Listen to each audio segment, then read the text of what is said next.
예, 헌재가 다음 주 25일을 마지막 변론기를 잡으면서 이제 최종 선고가 3월 중순쯤 있을 것으로 예상되고 있습니다. 지금까지의 탄핵 심판 과정 그리고 민주당은 중도 보수다라고 또 입장을 표명했던 이재명 대표의 발언에 대한 평가 더불어민주당 이소영 의원과 말씀 나누겠습니다. 의원님 어서 오십시오. 네, 안녕하세요. 예, 두 분도 인사 나눠주시고 안녕하세요. 안녕하세요.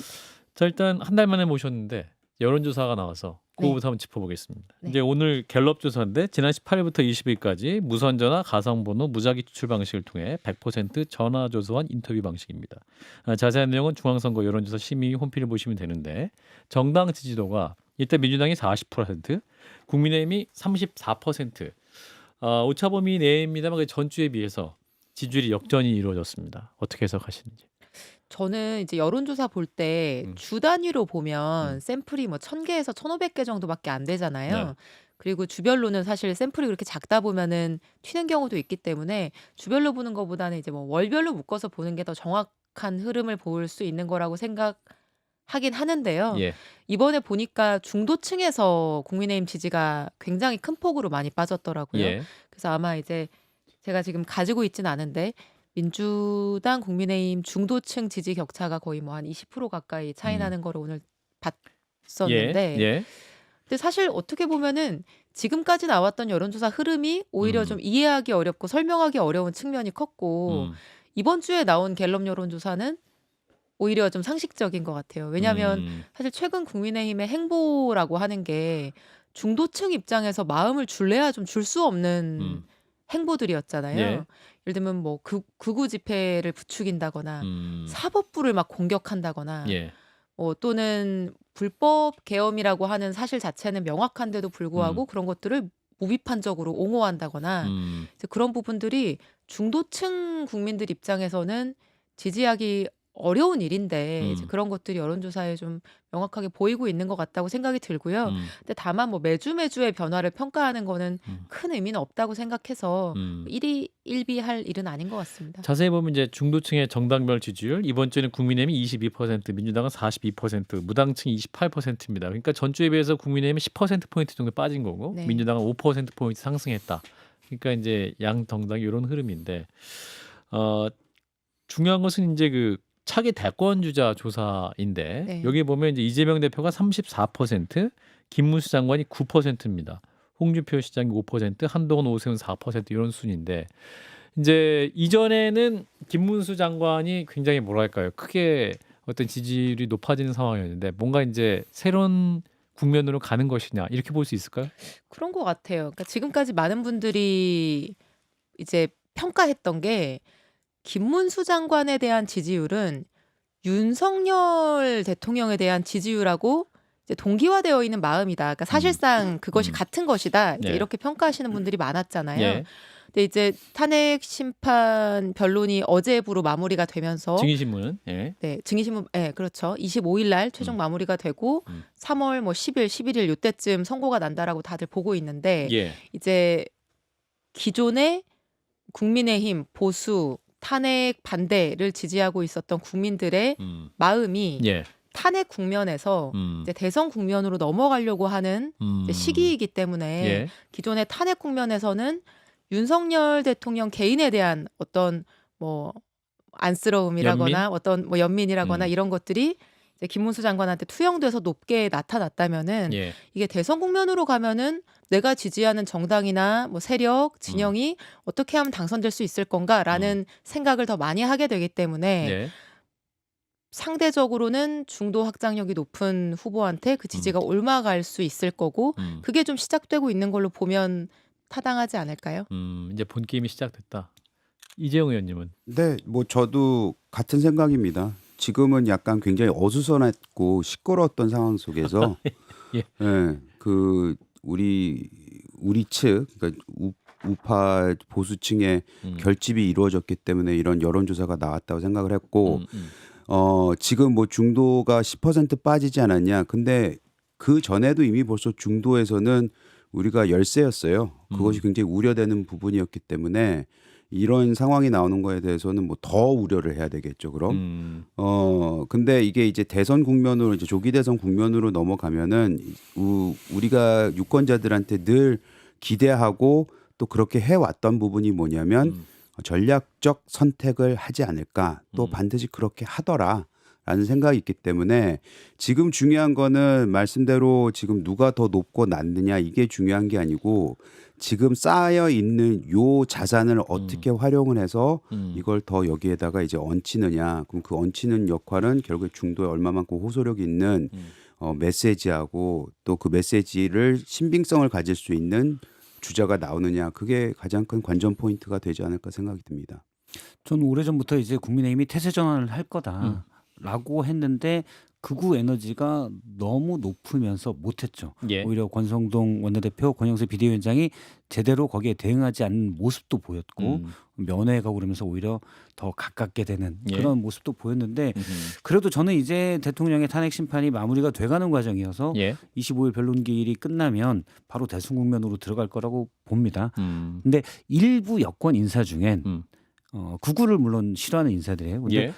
이게 관성이 있어서 제대로 대응하지 못하면 정말 김문수 장관이 후보가 될 수도 있는 그런 우려도 있다. 모든 게 다 통제되는 건 아니잖아요. 예. 컨트롤되는 건 아니기 때문에 예. 그런 주장도 일부 있더라고요. 자, 이런 상황에서 오늘 이제 추가로 나온 뉴스는 대통령이 특수공무집행 방해 혐의로 입건이 됐습니다. 네. 그러니까 이제 체포영장 집행 당시에 그러니까 1차 체포영장 집행 뒤 무산되고 나흘 후에 이 경호차장에게 미국 앱인 시그널로 이제 영장 집행을 방해하는 취지의 메시지를 경찰이 확보를 해서 네. 추가 입건된 건데 이건 형사적으로 어떤 의미가 있습니까, 의원님? 일단 이거 시그널 사용했다는 게 저는 눈에 띄더라고요. 예, 시그널이 그 처음 들어봐요, 저는. 몇 년 전에 좀 화제가 됐었어요. 아, 그러니까 그래요? 백악관에서도 뭐 시그널을 쓴다 이제 아, 이런 뉴스도 그래요? 나왔었고 그랬는데 텔레그램이 이제 많이 사용되면서 러시아 시그널이 거고. 쏙 들어갔었는데 네. 한참 시그널 많이 쓴다고 얘기할 때는 좀 은밀하고 굉장히 비밀스러운 그런 이제 대화용으로 그 메신저를 쓴다라고 했었는데 예. 그게 이제 우리 대통령실에서도 쓰였다는 거는 좀 특이하게 봤고요. 예. 그 기억을 해보면 이번에 문자 메시지 내용 자체가 자세하게 정확히 공개되진 않았는데 네. 1월 달에 윤건영 의원이 이제 대통령 경호처의 내부 제보를 공개한 사실이 있었습니다. 네. 그래서 그때 이제 그 제보 내용에 따르면 이제 윤석열 대통령이 경호처 직원들 차장을 포함해서 이제 오찬을 연이어서 하면서 예. 한 번은 뭐 무슨 수를 써서라도 뭐 막아내라 뭐 그랬다가 그 다음에는 총이 안 되면 칼이라도 써서 뭐 막아라 이제 예. 이런 제보들이 나왔지 않습니까? 아마 이제 그런 유의 내용이 나왔으니까 이게 이제 구체적으로 특수공무집행 방해죄까지 입건이 된 게 아닌가라고 추측이 되는데요. 예. 네, 그랬을 것 같습니다. 네.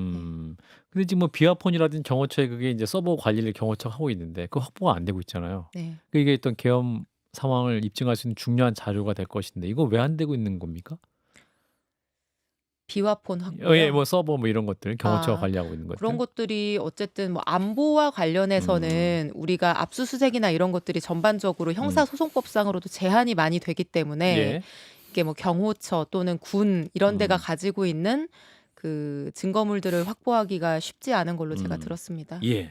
그걸 이제 김성훈 차장이 계속 맡고 있는 거거든요. 차장의 예. 직무대행을 맡고 있기 때문에 그리고 경호처의 직제에서 경호처 차장이 어떤 일을 하더라도 이를 인사 조치를 할 수 있는 게 없어요. 만약에 query가 되면 대행이 나오고 그 대행이 업무를 처리하면 되거든요. 근데 징계위원회를 열 권한도 사실은 지금 김성훈 차장이 가지고 있고 그래서 아니면 할 수 있는 대응이 없습니다. 근데 김성 구속이 안 되니까 사실 우리가 볼 때는 지금 뭐 법률가는 아니지만 그런데 막 구속영장은 발부가 안 되고 그러고 있다 보니 이 비아폰 서버를 지금 확보할 수 있는 방법은 없다 현재로선 그런 상황입니다. 예. 자 이제 25일이 11차로 마지막 변론기일인데 네. 예, 의원님은 8대 0 탄핵 인용을 예상을 하셨습니다. 네. 여전히 같은 생각이십니까? 네. 근데 이제 그러면 언제쯤 최종 선고일이 될까요? 뭐 3월 11일이 예상된다 이런 식으로 기사가 많이 나오던데 그 언저리가 될 것 같고 예. 제가 8대 0일 수밖에 없다고 생각하는 이유는 기각이든 인용이든 결정문을 써야 되거든요. 예. 그 결정문을 쓴다는 건 뭐냐면은 지금 이제 탄핵이 인용되려고 하면은 크게 요건이 두 가지잖아요. 하나는 위헌 위법이 일단 인정이 돼야 되고 그 위헌 위법이 중대해야 되거든요. 근데 반대로 기각을 하려면은 어떤 내용의 결정문을 써야 되냐면 예. 이번 계엄이 헌법과 법률에 따른 계엄 사유나 절차를 충족했고 설사 충족하지 못한 부분이 있다고 하더라도 그건 중대하지 않다. 이런 내용의 글을 완성할 수 있어야지만 기각 의견을 낼 수가 있거든요. 예. 헌재는 특이한 게 그 다른 의견, 그러니까 인용이 되더라도 기각 의견이 다 공개가 됩니다. 그런데 이 기각 의견을 쓸 수가 없을 것 같아요. 아무리 생각해봐도 판사 입장에서, 재판관 재판관 입장에서. 입장에서. 왜냐하면 우리 헌법에 계엄의 요건과 절차가 다 규정이 되어 있고요. 예. 하다못해 그 안에는 뭐 국무회의 심의를 거쳐야 된다거나 그 심의 결과 회의록에 부서를 해야 된다거나 이런 것부터 시작해서 굉장히 다양한 내용들이 담겨 있고 계엄법에도 자세한 내용이 있죠. 근데 사실은 어느 것 하나 충족하는 게 없어요. 예. 요건도 충족 못하고 절차도 충족 못하고 그리고 심지어는 그 계엄의 효과로서 할 수 없는 일, 뭐 국회에 군대 보내고 뭐 이런 것들 예. 이런 것까지 막 과감하게 했는데 그게 적법하고 합헌적이다라고 말을 도저히 못할 것 같고요. 쓸 수가 없을 것 같고 그걸 타이핑을 칠 수가 없을 것 같고 타이핑 할 수 없을 정도다. 그리고 그게 별거 아니다라고 말하기도 이게 논리가 있어야 되는데 예. 아니 국회에 군인들 보낸 거를 어떻게 사소한 일이라고 하겠습니까? 그래서 그런 것들을 생각해 보면 이거는 뭐 정치 성향에 따라 달리 뭐 생각할 수 있는 문제가 아니라 법률가로서 보면 네, 그러니까 법률가도 직업적 양심이라는 게 있고요. 법적 상식에 따라서 판단하는 거거든요. 예. 그래서 저는 뭐 우리 헌법재판관들이 제가 뭐 개인적으로 만나본 분은 한 분도 안 계시지만 다들 기본적으로 법조계에서는 존경받는 신망 분들이기 있는 때문에 분들이어서. 그런 법적 상식에 기해서 판단하면 8대 0이 나올 수밖에 없다. 이렇게 음. 생각합니다. 자, 근데 어제 이제 마지막 그 주요 증인 신문이 있었으면 홍장원 전 1차장, 네. 그리고 이제 조지호 경찰청장 이 두 분, 그리고 이제 한덕수 총리 세 분이 나와서 증언을 했는데 네. 일단 홍장원 전 차장에 대해서는 그 메모의 그 신빙성 문제, 장소가 좀 다르지 않았냐, 네. 그리고 메모를 정치적 의도로 쓴 것이 아니냐, 뭐 이런 비판도 있었고, 홍장원 전 차장의 보좌관이 한동훈 전 대표의 친구 아니냐, 뭐 이런 식의 또 변호인들의 공격도 있었는데 이 부분 어떻게 보셨습니까? 저 오늘 되게 재밌는 거 봤는데 뭘 재밌는 거 한동훈 전 예. 대표 측에서 예. 여기에 대한 입장이 나왔는데 이렇게 나왔더라고요. 예. 한동훈 대표는 국정원에 친구가 없습니다. 뭐 이렇게 나와서 제가 빵 터졌었는데 저도 받았습니다. 어쨌든 이게 홍장원 차장에 대해서 예. 윤석열 변호인 측이 반박을 해야 되는데 사실 반박이라기보다는 공격만 이제 했다라고 보이고요. 예. 반박이라고 우리가 좀 느끼지 못하는 이유 자체가 어느 부분을 탄핵하려고 하는 건지가 좀 모호한 것 같아요. 그러니까 일단은 홍장원 차장하고 대통령이 전화한 거는 사실이고 그렇죠. 그 전화한 시간 이후에 홍장원 차장의 말 맞다나 여인영 사령관과 통화를 한 것도 사실이고 예. 그리고 홍장원이 주장하는 메모의 체포 명단과 거의 뭐 90% 가까이 동일한 명단이 체포 명단이 존재하는 것도? 다른 기관에도 존재하는 게 사실이고 그러면 통화한 것도 사실 그 이후에 여인영과 후속 통화가 이어진 것도 사실 그런 명단이 존재하는 것도 사실 예. 그러니까 이게 어느 부분을 정확히 반박해서 탄핵하려고 하는 건지가 좀 변론 전략이 좀 불명확하다고 저는 느꼈고요. 예. 그러다 보니까 그냥 개인에 대한 공격만 인상에 남더라고요. 그래서 결과적으로는 열심히 이제 그 사람의 신뢰도를 깎아내리기 위해서 노력했는데 그 사람이 진술한 내용에 대한 신뢰도는 별로 낮아지지 않은 것 같아요. 네. 그리고 이게 홍장원 씨 혼자 주장하는 거면은 거짓말인가 이렇게 생각할 수 있는데 예. 사실은 뭐 조지호 청장이나 예. 뭐 곽종근 사령관이나 방첩사의 뭐 군인들 증언들까지 이게 다 일맥상통하고 윤석열 대통령이 했다고 하는 말의 전반적인 기조도 동일하기 때문에 네. 단어나 뭐 구체적인 지시 내용은 다르지만 그래서 이런 많은 사람들이 다 같이 사전에 공모를 한 게 아니라면은 어떻게 이거를 공작이라 할 수 있는가라는 게 그냥 평범한 사람들이 할 수 있는 상식적인 판단인 것 같습니다. 예, 조지호 경찰청장 증인 신청을 이제 대통령 측 변호인이 굉장히 중요하게 여겼고 네. 이제 증인 신청을 하니까 재판관들이 왜 증인을 불러야 되는지 상세하게 좀 써달라 그렇게 네. 요구가 있지 않습니까? 근데 중요한 질문 중 하나가 치료 중에 선망 증상이 있었느냐 이런 질문을 했단 말이죠. 이거 왜 중요한 질문이라고 했을까요? 아니 일단 저는 뭐 혈액암하고 선망이 무슨 관련이 있는지는 제가 예. 의학적 지식이 없어서 모르겠지만 기본적으로는 이제 이렇게 생각할 수밖에 없잖아요. 조지호 청장이 지금 거짓말을 해서 대통령한테 누명을 뒤집어 씌울 아무런 동기나 이유가 없는 사람이거든요. 예. 그렇고 뭐 윤석열 대통령이 안 친 경찰청장이기도 하고요. 예. 지금 투병 중이기도 하고 예. 이런 의도적인 뭐 공작을 할 이유가 전혀 없는 사람인데 예. 이렇게 뭐 몇 번씩이나 대통령이 체포 지시를 닥달하는 전화를 했다라고 하는 진술을 이미 했다는 게 알려져 있고 본인도 부인하지 않고 있기 때문에 예. 윤석열 변호인 측 입장에서는 여기에 대해서 할 수 있는 말이 이거밖에 없는 거죠. 혹시 잘못 기억한 거 아니야? 혹시 뭐 조금이라도 뭐 꿈에서 들었던 거를 착각한 거 아니야? 이제 이런 얘기밖에 할 수가 없어서 이런 좀 궁색한 질문을 한 게 아닌가 싶습니다. 예. 자, 정책 얘기를 좀 해보겠습니다. 네. 자, 의원님 민주당 현역 의원은 처음으로 반도체 특별법 주 52시간 적용 예외 조항에 찬성 의견을 내셨는데 네. 노동이 다양해졌기 때문이다 이런 말씀하셨어요. 네. 근데 또 당내 주요 의견과 좀 다른 흐름인 거죠? 저 왜 이렇게 자꾸 주요 흐름에 반하는지 모르겠는데 근데 저 평소 생각인데요. 평소 생각이죠. 예. 그러니까 저 기본적으로 오늘날의 노동법이 예. 그 사회나 산업의 변화를 좀 못 따라가고 있다라는 인식이 저는 되게 강하고 예. 이게 우리 노동법이 제조업, 대량 생산 이제 이런 전통적인 산업 환경을 전제로 만들어진 이제 규제이기 때문에 그 오늘날의 굉장히 다양해진 노동들에 이걸 일률적으로 적용하기가 되게 어려워진 것 같아요. 그 노동법을 전반적으로 저는 다시 고민하고 재설계할 필요가 있다라고 생각을 하고, 그러니까 몇 가지 예를 들어보면은 일단 우리 노동법이 정해진 장소에 정해진 시간에 노동하는 이제 이런 것들을 전제로 하고 있는데 예.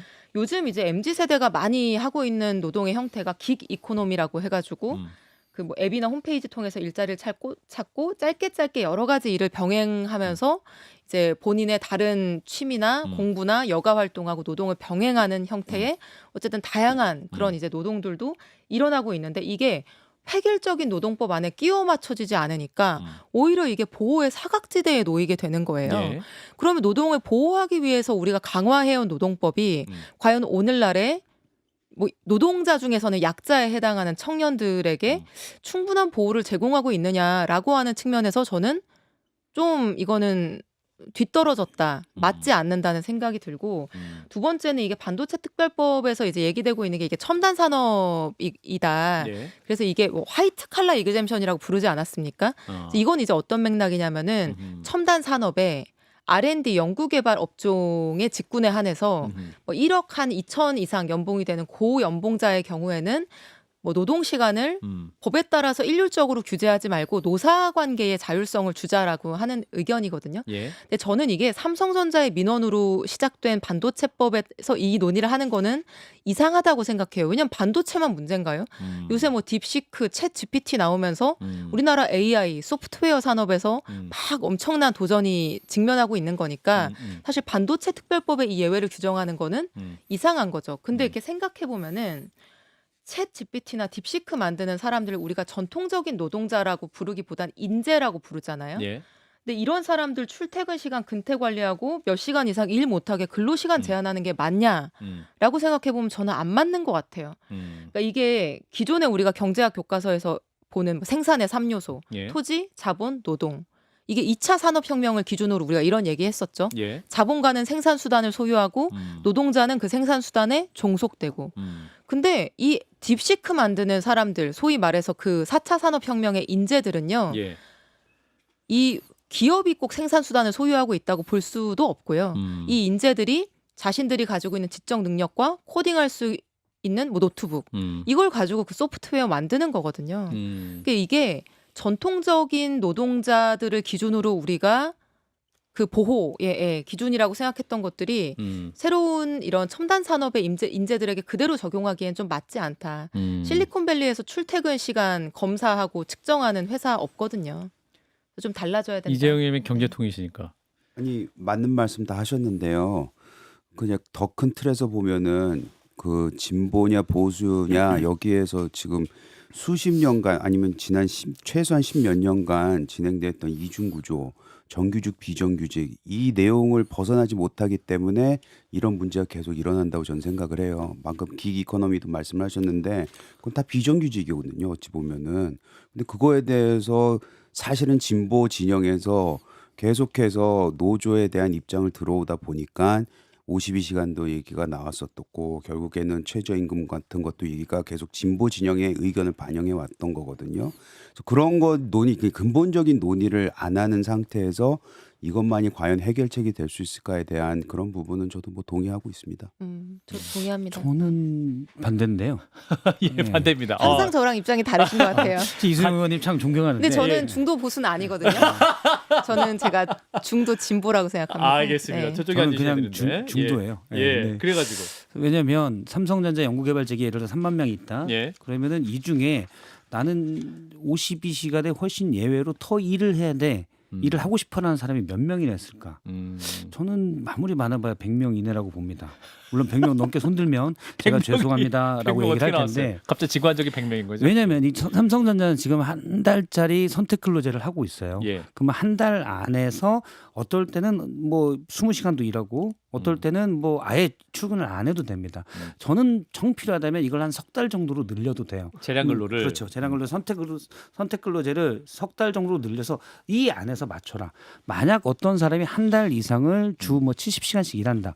그러면 이분이 제대로 된 창의력과 이걸 할 수 있을까? 전 못한다고 봐요. 저도 회사 생활을 오래 했지만 기자들도 사실은 일을 오래 하는 직업이죠. 그렇죠. 만약에 이 52시간대 못한다. 정말 난 일을 하고 싶은데 정말 그런 분들은 대부분 집에서도 일을 합니다. 물론 집에 장비가 없으니까 그런 게 있겠지만 사실은 더 자료를 찾아보거나 할 수 있는 것들이 있죠. 그리고 그런 부분에 대한 보상은 회사에서 다 알기 때문에 따로 성과급이나 물론 근무 시간을 체크해서가 아니라 이 사람의 성과로 다 보상을 하게 돼 있어요. 임원 승진이 빨리 된다든지 아니면 더 많이 된다든지. 그런데 52시간 근로 그 예외를 그냥 의무적으로 해버리면 그렇게까지 일하고 싶지 않은 맨 탑에 극소수의 엘리트를 제고 나머지들은 싫어해요. 이분들이 떠납니다. 그래서 지금도 제가 생각하기에는 삼성전자가 그래서 지금도 인재 확보에 어려움을 겪고 있다고 생각을 제가 해요. 그래서 전 이거 지금 방금 말씀하신 거 네. 동의하는 게 저는 동의하면 끝내죠. 아니 알겠습니다. 이건 얘기해야 돼요. 예. 그러니까 20초? 주 52시간제 예외는 네. 오늘날에 있어서 되게 중요하고 유효한 질문인데 아. 저는 이걸 삼성전자가 좀 망쳤다고 생각해요. 삼성전자의 위기가 사실 52시간이 안 돼서 발생한 건 아니거든요. 그렇죠. 인재 맞습니다. 확보도 마찬가지인데 이게 삼성전자가 마치 반도체의 위기가 이런 문제인 것처럼 얘기하면서 그러면 SK 하이닉스는 왜 이런 요구를 하지 않는데도 성과가 더 좋은가라고 하면서 논점이 흐려져 버리고 중요한 본질을 놓치게 된 것 같아요. 그게 아쉽고 그래서 반도체법이 아니라 근로기준법이든 뭐 첨단산업특별법이든 이런 맥락에서 이거는 한번 좀 제대로 고민해볼 필요가 있다. 네. 마지막으로 중도 보수 네. 논쟁이 있습니다. 이재명 대표가 원래 중도 보수였다 민주당은. 여기 이제 그래서 아까 이재용 의원님은 보수 우파다라고 저렇게 말씀하셨는데 보수우파라뇨. 네. 자 우리 이소영 의원님은 중도 진보입니까? 아니 저는 정확히 말하면 네. 우리나라가 다당제 국가가 사실상은 아니잖아요. 예. 그러니까 다양한 정당이 경쟁하면서 이제 국민들의 다양한 이제 니즈를 각각의 정당이 대변하고 있지가 못하고 지금 민주당 의석이 국회 전체 의석의 56% 7% 그러니까 거의 뭐 한 60% 가까이 되는 거예요. 그러면은 예를 들면 진보적인 국민들만 대변할 수가 없는 거죠. 예. 우리나라 국민 중에 60%는 대변하는 정당이어야 되는 그런 상황인 겁니다. 사실상 양당제 구조에서. 그래서 민주당은 실제로 굉장히 스펙트럼이 넓은 정당이라고 생각해요. 의원들 안에서도 민주노총 출신의 굉장히 진보적인 의원님도 계시고요. 저 같은 사람도 있습니다. 저는 중도 저 같은 사람은 진보지만 어떤 사람이죠? 중도 진보. 중도 진보. 그래서 알겠습니다. 이렇게 스펙트럼이 넓은 정당인데 그걸 예. 뭐 병아리 뭐 성별 감별하듯이 또는 뭐 혈액형 뭐 검사하듯이 MBTI. 우리가 뭐 보수냐 진보냐 이렇게 판단할 수도 없고 오늘날에 있어서 그런 전통적인 구분법이 적용이 잘 되지도 않기 때문에 네네. 그냥 우리가 스스로 막 우리는 중도 뭐다 중도 보수다 진보다 이렇게 선언하는 것보다는 예. 그냥 그 국민들을 잘 대변하는 정책을 열심히 하고 예. 외부에서 평가해줄 문제가 아닌가 싶어요. 너무 막 피 튀기게 토론할 주제는 아닌 것 같아요. 이재명 대표의 주장 자체가 잘못된 거네요. 아니 주장 자체가 잘못된 게 아니라 각자의 뭐 의견을 얘기할 수 있는데요. 과연 민주당이 중도 진보냐 중도 보수냐 이런 걸 가지고 예. 피 튀기게 논쟁하는 게 사실 답이 별로 없고요. 예. 오늘날에 있어서 각각의 정책을 중도 진보로 무슨 포스트잇 붙여서 구분하기가 어려워졌기 아니 때문에 근데 그리고 본인 두 스스로가 번째는 중도 보수라고 얘기를 했으니까 민주당에 대한 얘기를 한 게 아니고 그 예를 마무리해야 들면 됩니다. 뭐 자평할 수도 있는 거겠죠. 예. 저는 제가 중도 진보라고 자평하지 않습니까? 근데 알겠습니다. 민주당은 어쨌든 하나로 이리적으로 규정하기 어려운 스펙트럼이 넓은 정당이다. 저는 그렇게 생각합니다. 알겠습니다. 오랜만에 정책 이야기까지 나눠봤습니다. 더불어민주당 이소영 의원이었습니다. 고맙습니다. 감사합니다.